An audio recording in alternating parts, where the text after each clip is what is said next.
abilities on this map. I like it. It's one of my favorite ladder maps, and especially in this matchup. Yeah, so Terran versus Zerg here on Shakura's Plateau. Game 6 in a best of the 7 King of the Hill style. Lyra versus Zog. And only time will tell as the map is currently being loaded, and we'll figure out what these players will be going for, if it will be close air spawns or full cross spawns, and whether or not we'll really have a macro map or macro matchup here on Wednesday night StarCraft. Yeah, Zog already switching up his color here, so now playing as the yellow Zerg, spawning in the southeast position, and his opponent will be Team Revoki Lyra, the ace. Their final player in this Game 6 needs to win 2 games in a row, spawning as the blue Terran in the northwest position. So once again, it's been pretty standard in this week's Wednesday Night StarCraft. We're spawning the farthest possible positions for these two players, and we'll see what happens. Yeah, a lot of this matchup has really changed recently. Where in the past I've seen a lot of Marine tank play, especially on Shakura's Plateau, trying to fight out in a very heavy macro battle against Mutalisk, Banelings, and Zerglings. Now I've seen a lot more two-based timing pushes and the utilization of perhaps some harassment, Blue Flame Hellions. And we can officially call them Blue Flame Hellions now that patch 135 has been released, fixing the animation art. But we'll see what Rev Lyra tries to go for. Yeah, really can't underestimate how happy people are when you change the color of their icons. Obviously, they've done it for a few spells now in previous patches, and now the blue flame, everybody is stoked about finally having the blue flames on their Hellions. So I think that's pretty funny. Yeah, I think that was one of the most requested patch fixes, and I don't know if Blizzard actually included it in one of their joke patch notes where the blue flame icon was being fixed to have an orange flame or a yellow flame at one point, and people just laughed. And we'll see what's going to be happening. As you can see, that Red Lyra will be building a supply depot, and it looks like it is going to be a little bit of tech play. So perhaps we'll see some Banshees or some Hellions. Meanwhile, Zog getting that low ground hatchery already up and running before the 2-minute 30-second mark. A very fast hatchery, as this is Shakura's Plateau, and now going into an extractor, and then later a spawning pool. So he will have that metabolic boosted lings rather early as well. Yeah, hatch first is probably most safe against Terran here. You can hold off 2 racks pressure, you can hold off bunker pressure. As long as you have well-positioned overlords, you don't get surprised by a bunker, and you have to pull drones sometimes, but compared to some of the other matchups, hatch first definitely a little bit more safe in this CBT. We see Zog taking advantage of that on a traditional macro map here in MLG Shakura's Plateau. Yeah, Zog is also getting a lot of scouting information. He's walking around with this drone, and he pretty much sees something that he really wants to see, and that's the fact that there are no refineries in the play, and also a hero drone getting in a kill. So not only scouting his opponent's base, was able to take down an SCV, and that drone just absolutely happy before it gets sent to the Zerg afterlife. We should be getting another command center being built down over here, but the problem now will be that the Zerg will be able to just respawn, get up those queens, and just start power droning rather easily. Yeah, he's going to get all the information he needs. Like you said, just the 1 racks, no gas. There's not too much that Terran can do off of that unless he's got a hidden racks or 2. And Lyra, or I guess Lyra definitely doesn't have any hidden racks, going for that low ground command center. And as we said, that Zerg has a lot of different things they can do in response to this. So we'll see which avenue he goes down. Obviously, at the very start, just going to be droning up, trying to get established on these 2 bases right away. Yeah, you can see Rev Lyra now going into 2 more Raxes as well, and now also finally getting up that refinery. Interestingly enough, he didn't go for that double refinery that a lot of Terran players go for in order to try to catch up, so it may be a lot of infantry play here. So it looks like we'll be seeing a lot of Marines, Marauders, and Metavacs in just a little bit, as we can see some Zerglings now moving out, perhaps trying to capture those Zelnaga watchtowers and be able to intercept and spot Marines as they move out. Yeah, Zog really hasn't tipped his hand too much about what he's going to do. He did leave 1 drone on gas until he was able to get up to 64 gas. Really strange number there. So maybe enough to get up a Baneling nest, and he could start on gas once again. Did not get enough to get up a lair yet. So we'll see what he goes for here. Just now producing a ton of drones, 8 on the way, as well as another queen. So 2 queens and a ton of drones, exactly the position Zerg wants to be in the early going here. Yeah, we are getting a factory as well, so we will be having the factory, a second refinery finally coming up. We'll see if Lyra does anything with the factory besides building a reactor.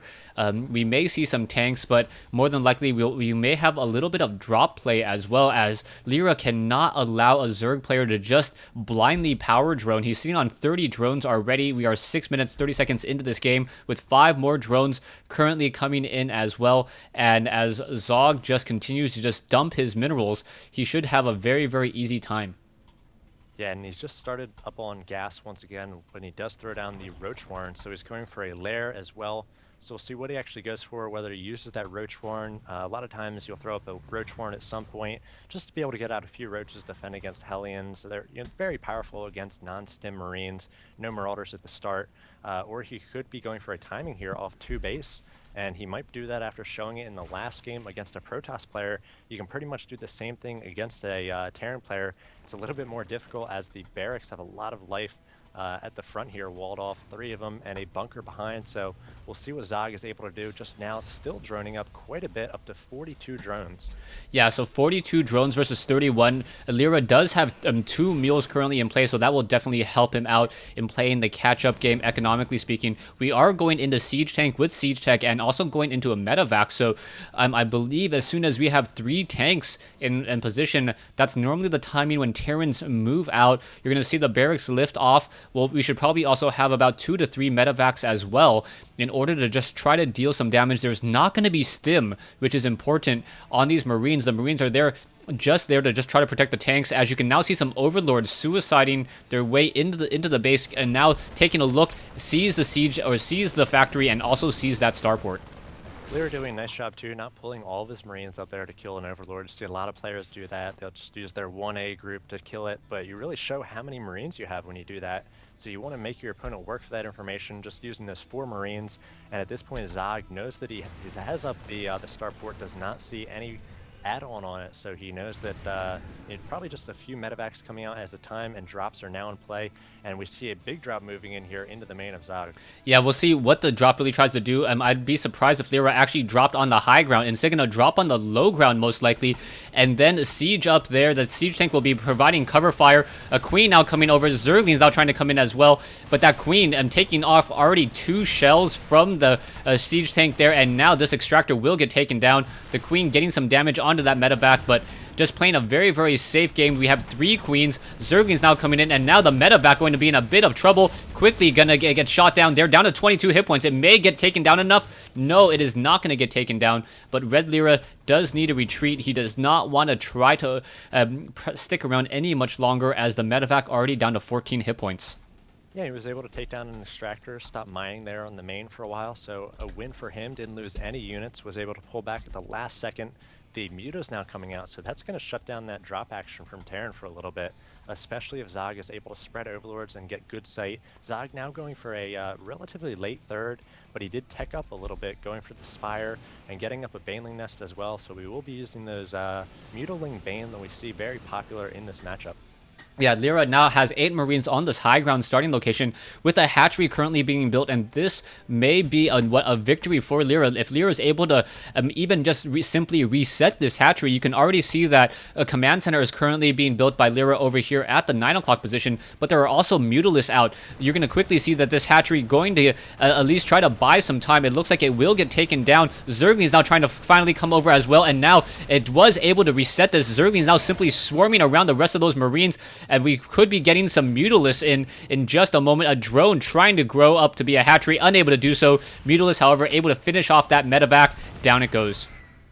And Lyra's going to be going for that economy, like you said, getting up the 3rd command center, and good position there. It's about to finish, and a little bit late on his tech. His +1 about a third of the way done, and stim about halfway done, so I'm not sure he's going to be able to push in here. He does have siege, and it looks like he's going to be pushing across the map, but he might have to wait just a minute or 2 on stim. Now pulling back, thinking better of it, and we'll see whether these Mutalisks are able to do any sort of damage here in the main of Lyra.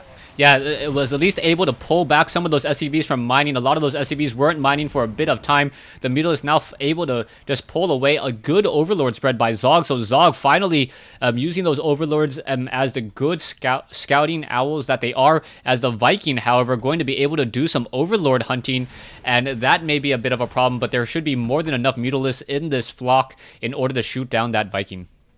Yeah, the single Viking very good if you're playing against an Infestor base Zerg player, as a lot of fungals on a Viking, not very good, but if you're playing against a Muta-based Zerg player, Mutas can chase down that single Viking, really put a stop to it, but as I mentioned before, Lyra pulling back, having to defend against the Mutas and waiting on Stim, but Stim about to finish, +1 about to finish, and this is going to be a good timing here to push out and become aggressive. Yeah, the only problem is going to be that the Mutalisks are once again going to come in here, flock, go after that missile turret already down, Marines coming over as well, but the Marines are just getting shot as SCVs falling left and right, and it looks like Lyra just trying to come back and retreat. Zog already up to, 13 Mutalisks going after SCV, and now getting in a lot of damage. The Marines do have Stim, and the Mutalisks get the memo and now try to escape.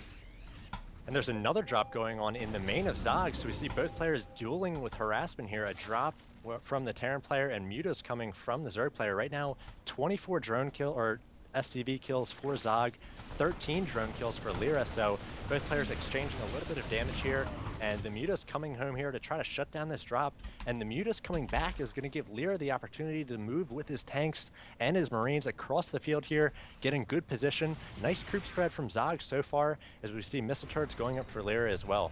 Yeah, so missile turrets going up. We can see 5 siege tanks in the middle of the field. No combat shield just quite yet. Need another 30 seconds for that. The Marines are upgraded 1-0. There are enough medevacs as the siege tanks are now going to start to go into that very, very deep siege mode, being able to protect each other, as the Marines are now going to have a bit of a problem. And no, not going to engage there, as the Zergis now try to finally swarm in and around. Banelings may be able to find a couple of those Marines. Mutalisks coming in from the backside, and a lot of damage dealt. A lot of Marines getting cleaned up. Banelings finishing off the rest, and down goes that last siege tank. Yeah, Baneling's doing huge damage to his Marines, taking them down very quickly, not focusing, firing down with his tanks on the Banelings, and now we see Zog's going to be countering here, trying to do a lot of damage in the third of Lyra. He does have well-positioned Marines as well as a few missile turrets, so I'm not sure Zog's going to be able to do a ton of damage here, and there is no planetary fortress, so if Zog keeps at it, we have a few Banelings coming in here, going to be doing a little bit of SCV damage. Some of those SCVs very low, but Lyra was able to get some units over here and defend against this, but shutting down that third for at least a moment is Zog. Yeah, so Zog now cleaning up a couple of those Marines in transit as well. So really, Zog owning the game with mass Mutalisks, 23 Mutalisks in the air, 5 more on the way. The Mutalisks are upgraded 1-0, and just a lot of Marines as well. Perhaps we should see Lyra go into perhaps some Thors, as Thors would at least be able to force Zog to magic box right now, as the Mutalisks are able to just fly in whatever formation they want in order to get a lot of damage in, and the Marines are desperately trying to run back in. There's not enough of them yet, so these SCVs are just going to get destroyed. Yeah, Muta's basically two-shotting turrets at this point, really got up to that critical mass, 27 Mutas now. They do have the +1 as well, so just harassing so effectively against Terran. The armory just has finished, so we'll see if Thors are coming out. None on the way so far. Now these Mutas can be picking on small groups of Marines. They really don't want to take on those thin Marines though with medevac support, as Zog really needs to choose his engagements wisely here, as you can throw away a big lead like this in ZBT. Yeah, the Marines are once again pushing forward. You can see that the Marines are in the fourth base now, going after another Overlord and being able to take on another hatchery. And meanwhile, a big fight in the center. Banelings desperately trying to find their Marine target, and it doesn't look like they're going to be able to find it, as the siege tank was able to destroy many of those Banelings. And now this push, I believe, will come to an end, as those Mutalisks need to fly away. Yeah, this one's a little bit different than the last one, as Zog did have home field advantage on that creep, and the creep makes the Banelings, especially speed Banelings, so very effective against Marines, but that one was out onto land that had not yet seen creep, so Lyra had a little bit of an advantage. He had those siege tanks in the back, was able to focus down those Banelings before they did a ton of damage, and Lyra looks like was able he was able to get down that fourth, as Zog having to remake it now and also making a fifth at the same time. Yeah, so expanding over here at the low ground and on the high ground as well. Meanwhile, Lyra looking to expand here at the starting location on the bottom left-hand side, as the army composition is very, very strong for Zog. Zog 3,800 over 2,850, but the Mutalisks do not want to run into a group of Marines. The Marines are upgraded 1-1, and now we are getting Thors, but the Banelings may be able to eat through this tank army, or sorry, that Marine army there. A Mutalisk finishing off the rest of those siege tanks, and now without siege tank support, those Marines desperately have to run away, perhaps jump inside a bunker, but those Marines are just going to get taken down as well, as the front door now destroyed. But there is a drop also in the main base. Marines running rampant through, taking down the spawning pool. Yeah, Lyra getting caught a little bit off guard there. Did not have the siege tanks in position in siege mode, so the Baneling was able to do a ton of damage, take down all those Marines very quickly. It looks like this drop will be cleaned up by Zerglings here, and I think this is going to have to be GG from Lyra. Zog looking very strong in Wednesday Night StarCraft. Yeah, so Zog just absolutely cleaning up here. A lot of the problems was just that his siege tanks were not siege in a very, very critical timing, and then in trying to siege, the Mutalisks were able to catch up to them and then just shut down those 4 to 6 siege tanks. Once those siege tanks were gone, the Banelings were there to just finish up the rest of the Marines.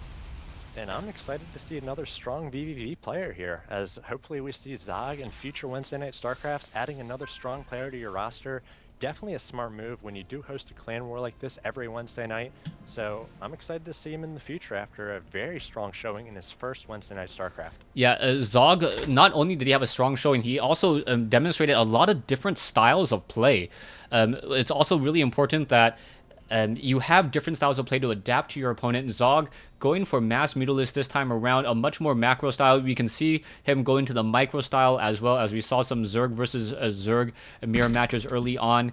And yeah, if Zog does become a regular on Wednesday Night StarCraft, more power to him. I would love to see him play more. Yeah, definitely. As we add another strong Zerg player to vVv, we already have Time, a strong Protoss player, and Titan and the Terrans we've talked about before, but adding another Zerg player definitely rounds out the team a little bit race-wise. So nice to see Zog take a number of games here against a pretty strong team in Team Revoki there. We saw some good games from them as well. Unfortunately, they lost in the end to vVvGaming, and vVv can start another streak of wins here, hopefully on Wednesday Night StarCraft.